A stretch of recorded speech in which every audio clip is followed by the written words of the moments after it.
ने दिखा दिया और हमारे किसानों को वो लाभ नहीं मिल सका फसल बीमा योजना का।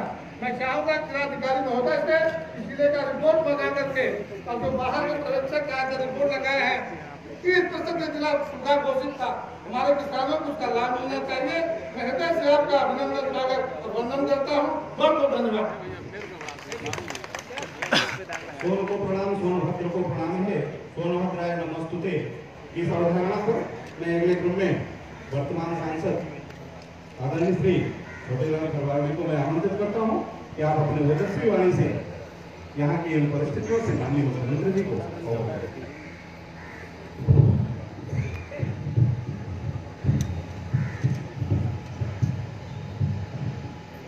मंच पर विराजमान हम सबके नेता और सदगुरु स्वामी जी सरकार माननीय आदित्यनाथ योगी जी,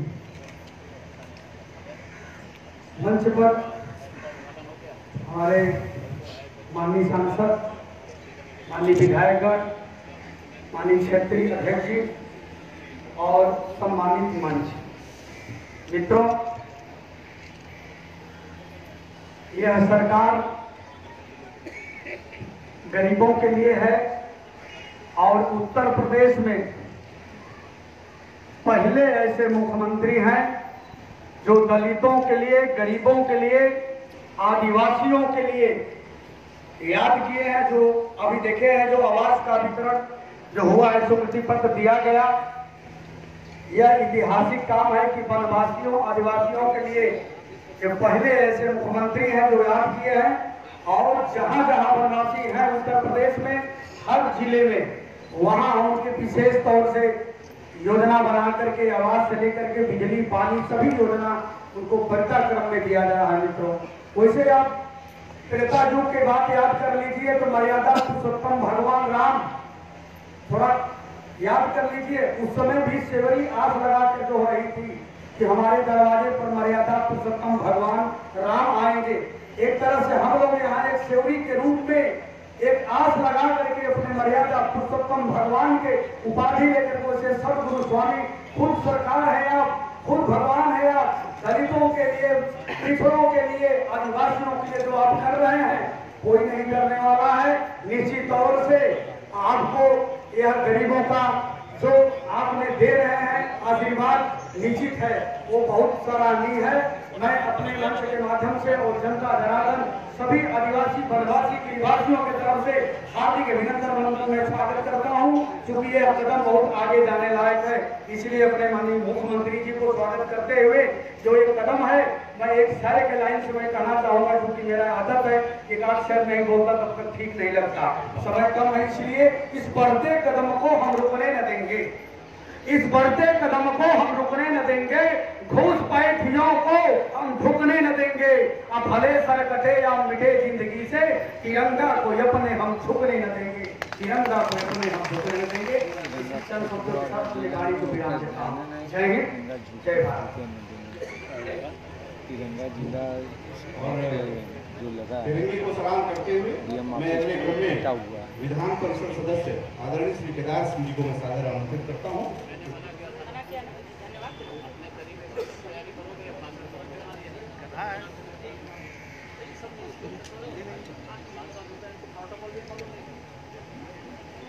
आदरणीय मुख्यमंत्री जी, मंचासीन सभी विधायकगण, इस जनपद की प्रभारी मंत्री आदरणीय अर्चना पांडे जी, मैं माननीय मुख्यमंत्री जी के अपेक्षा के अनुसार मैंने इस विद्यालय को गोद लेकर के इसके विकास के लिए कुछ काम किया है।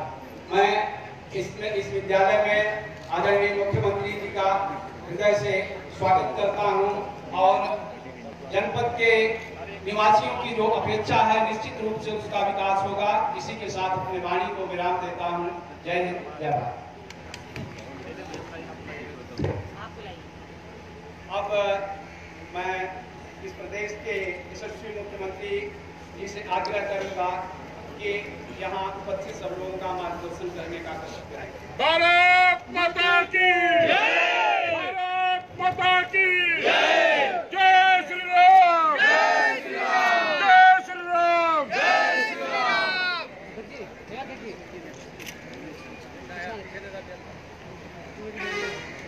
आज के इस कार्यक्रम में उपस्थित जनपद की प्रभारी मंत्री श्रीमती अर्चना पांडे जी, माननीय सांसदगण श्री छोटेलाल भरवान जी, श्री राम सकल जी, माननीय विधायकगण श्री भूपेश सोले जी, श्री अनिल मौर्य जी, श्री संजीव गौड़ जी, श्री हरिराम चेरो जी, विधान परिषद सदस्य श्री केदारनाथ सिंह जी, जिला पंचायत अध्यक्ष श्री अमरेश पटेल जी, क्षेत्रीय अध्यक्ष श्री महेश चंद्र श्रीवास्तव जी, लाइव है अशोक मिश्र जी, आज के इस कार्यक्रम में उपस्थित इस क्षेत्र से जुड़े हुए सभी संभ्रांत नागरिकगण,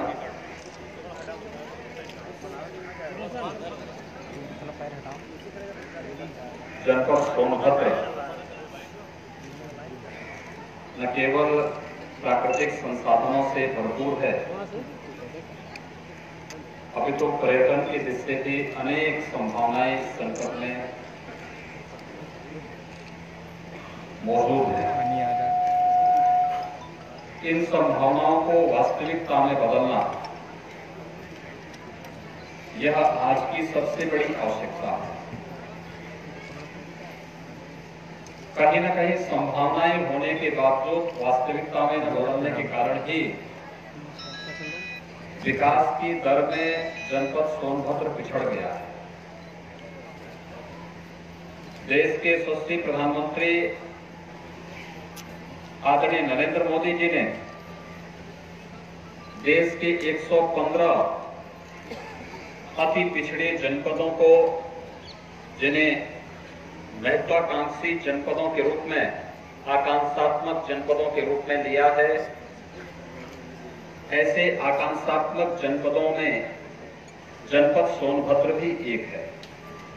यानी वहां पर शिक्षा, स्वास्थ्य, कृषि विकास, रोजगार आदि के क्षेत्र में बहुत कुछ किए जाने की आवश्यकता है। अन्य जनपदों के साथ प्रतिस्पर्धा के साथ हमें पहले मानवीय विकास के जो इंडेक्स तय किए गए हैं, उसमें अपने आप को बराबरी पर लाने की दिशा में प्रयास करना होगा, और वह संभावनाएं यहां पर मौजूद हैं। राम सकल जी ने जो बात यहां पर कही कि अनेक उद्योग यहां पर मौजूद हैं, पावर प्रोडक्शन से जुड़े हुए तमाम महत्वपूर्ण प्रोजेक्ट यहां पर पहले से चल रहे हैं। HCL ने यहां पर अपने स्कूली शिक्षा के सुधार के अभियान के क्रम में इस जनपद के लगभग 200 विद्यालयों को गोद लिया है। हमारे माननीय जनप्रतिनिधियों ने तमाम विद्यालयों को गोद लेकर के उनके सुंदरीकरण के कार्यक्रम को भी उन्होंने अपने हाथों में लिया है।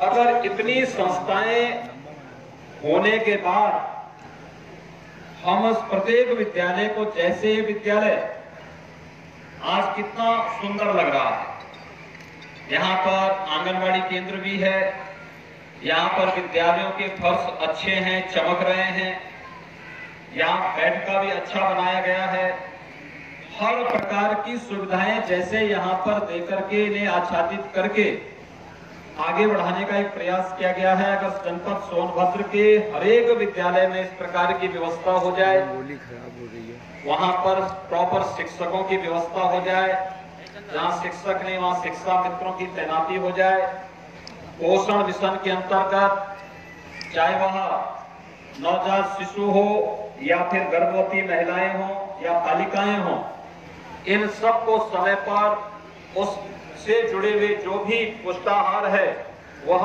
उन्हें उपलब्ध हो जाए। हम लोग स्वास्थ्य की बेहतर व्यवस्था को आगे बढ़ाने की दिशा में एक साथ सरकारी व्यवस्था, CSR का फंड, अन्य संस्थाओं से जुड़े हुए और आम जन की सहभागिता भी इन सब के साथ कर देते हैं, तो हम एस्पिरेशनल डिस्ट्रिक्ट से इस जनपद को उभार सकते हैं। विकास की प्रक्रिया के साथ इसको भी हम उस प्रतिस्पर्धा में शामिल कर सकते हैं, लेकिन ये सामूहिक प्रयास के कारण हो सकता है। इसमें रुचि लेनी पड़ेगी। ये केवल प्रशासन के भरोसे नहीं हो सकता, इसमें जनप्रतिनिधियों को रुचि लेनी पड़ेगी, इसमें आम जनता की सहभागिता आवश्यक होगी और इसमें यहाँ पर स्थापित तमाम उन संस्थाओं को, यहाँ पर मौजूद संसाधनों को, यहाँ पर जो प्रोजेक्ट वर्तमान में चल रहे हैं उन सब की सहभागिता हमें इनके साथ जोड़नी पड़ेगी। यह एक महत्वपूर्ण कार्य इस दिशा में हो सकता है। यहाँ पर बहुत सारी चीजें हैं। अक्सर हम लोग एक चीज को देखते हैं, आप देखें हर एक व्यक्ति की एक दूसरे के प्रति शिकायत करने की आदत हो गई है। शिकायत करने वाला व्यक्ति कभी आगे नहीं बढ़ सकता। हम उस प्रक्रिया का हिस्सा बनकर के सकारात्मक सोच के साथ एक सकारात्मक सोच देने का प्रयास करें और उसमें सहभागी बनकर के उस अभियान को आगे बढ़ाएं। आप देखें समाज में पिछड़ापन क्यों आता है, क्यों हम लोग विकास की प्रक्रिया के साथ नहीं जुड़ पाते? उसका कारण है हमारा शिकायती लहजा। हम दूसरे की शिकायत तो करते हैं लेकिन उस प्रकार की गलती स्वयं कर बैठते हैं, उस प्रकार की गलतियों को स्वयं दोहराते हैं, उस प्रकार की गलतियां स्वयं करते हैं। अच्छा होगा कि हम स्वयं सुधरें तो लोग भी अपने आप अपने को उस दिशा में आगे बढ़ाने का प्रयास कर सकता है। और जो यहाँ पर व्यापक सब प्राकृतिक संसाधनों से भरपूर है, यहाँ पर पर्यटन की अपार संभावनाएं हैं। हर प्रकार के पर्यटन को यहाँ विकसित किया जा सकता है और इन सबको अगर हम मिलाकर के यहाँ की शिक्षा को, यहाँ के स्वास्थ्य को, यहाँ के पोषण मिशन को, यहाँ के कृषि के माध्यम से किसानों और यहाँ के नागरिकों की आय को दोगुना करने के प्रधानमंत्री जी के अभियान को या फिर यहाँ पे रोजगार की संभावनाओं को आगे बढ़ाने में थोड़ी भी रुचि ले लें, मेरा ये मानना है मात्र 2 वर्ष के अंदर आपका यह जनपद विकास की प्रक्रिया के साथ आगे बढ़ते हुए विकसित जनपदों की श्रेणी में खड़ा हो सकता है। और इसके लिए मैं आप सबका आह्वान करूंगा, जैसे आज यहाँ पर आप लोगों ने मेरे आगमन पर इस विद्यालय को इतना अच्छा सुंदर बनाया है। MLC श्री केदारनाथ सिंह जी ने विद्यालय को गोद लेकर के विद्यालय में भरपूर सुविधाएं उपलब्ध कराई हैं। आज के दिन पर सरकार की सुविधाओं का अभाव नहीं है, अनेक योजनाएं हैं। हम पैसा मकान के लिए देते हैं, हम उस पात्र व्यक्ति को क्या इस बात के लिए प्रेरित कर सकते हैं कि जिस कार्य के लिए पैसा मिला इस पैसे को उसी के लिए उपयोग करें। हम शौचालय बनाने के लिए पैसा उपलब्ध करवाते हैं, क्या हम उस व्यक्ति को तैयार कर सकते हैं कि वह व्यक्ति जिस कार्य के लिए पैसा मिला इस पैसे का उपयोग उसी कार्य के लिए करें। एक व्यक्ति मोबाइल फोन पर अपना मोबाइल फोन का इस्तेमाल करके समय पर बिल जमा करता है, लेकिन बिजली का कनेक्शन जब हम उसको देते हैं तो बिजली के कनेक्शन का वह बिल समय पर जमा नहीं कर पाता है। क्या हम उसे जागरूक कर पाएंगे कि यह बिजली उसके लिए, उसके परिवार के लिए कितनी उपयोगी हो सकती है? हमें इस दिशा में सकारात्मक सोच के साथ आगे बढ़ने की तैयारी करनी चाहिए और मुझे लगता है सकारात्मक सोच इस जनपद को एक नई दिशा दे सकता है, एक नई ऊंचाइयों तक पहुंचा सकता है, यहाँ के पिछड़ेपन को दूर कर सकता है, एस्पिरेशनल डिस्ट्रिक्ट से इसे ऊपर करते हुए इसे एक सामान्य जनपद के रूप में विकास की प्रक्रिया का हिस्सा बना सकता है। और मुझे लगता है इस दिशा में नए सिरे से प्रयास किए जाने की आवश्यकता है। इस प्रयास में आप सबके सहभागिता की आवश्यकता है। इस दृष्टि आज के इस विद्यालय में आप लोगों ने जो सुविधाएं दी हैं, मैं चाहूंगा कि जनपद सोनभद्र के हर विद्यालय में इस प्रकार की बेहतर सुविधाएं हों। वहां पर बैठने की व्यवस्था हो बच्चों के लिए, शिक्षकों की प्रॉपर व्यवस्था हो, वहां पर शौचालय बालक बालिकाओं के लिए अलग अलग हो, साफ सुथरे हो, पेयजल की व्यवस्था हो। जो पाठ्यक्रम वहां का निर्धारित किया गया है उस पाठ्यक्रम को समयबद्ध ढंग से पूरा करने के अलावा उन छात्रों के सर्वांगीण विकास के बारे में भी एक नई सोच विकसित करनी चाहिए। ऐसे ही हम स्वास्थ्य केंद्रों में कर सकते हैं, CSC है, PSC है या डिस्ट्रिक्ट हॉस्पिटल्स हैं, वहां पर भी थोड़ा ध्यान दे दें, उनके स्तर को सुधारा जा सकता है। पोषण मिशन पर सरकार हजारों करोड़ रुपए खर्च करती है। पोषण मिशन का लाभ उन पात्रों को मिलना चाहिए हम चिन्हित करें हर गांव में कुपोषित बच्चे कैसे हैं, उन कुपोषित बच्चों को हम कैसे सामान्य बच्चों की श्रेणी में लाने के लिए हमें कितना प्रयास करना चाहिए। जब सरकार की व्यवस्था है वहां उस व्यवस्था का लाभ दें। मिशन इंद्रधनुष के अंतर्गत 7 प्रकार की बीमारियों से बचाने के लिए टीकाकरण की एक पद्धति, उस टीकाकरण में लोगों को शामिल करके उन्हें जागरूक करें। गर्भवती महिलाओं को समय पर उनका पुष्टाहार प्राप्त होता रहे, बालिकाओं को उनके लिए जो भी अन्य पुष्टाहार है वो उन्हें उपलब्ध होता रहे। रोजगार की दृष्टि से कौशल विकास के क्षेत्र में या फिर अन्य जो इस प्रकार के कार्यक्रम सरकार के द्वारा प्रारंभ किए गए हैं, इन सबको एक साथ अगर हम प्रारंभ करने का प्रयास करेंगे तो बेहतर परिणाम हम लोग लेकर के दे सकते हैं।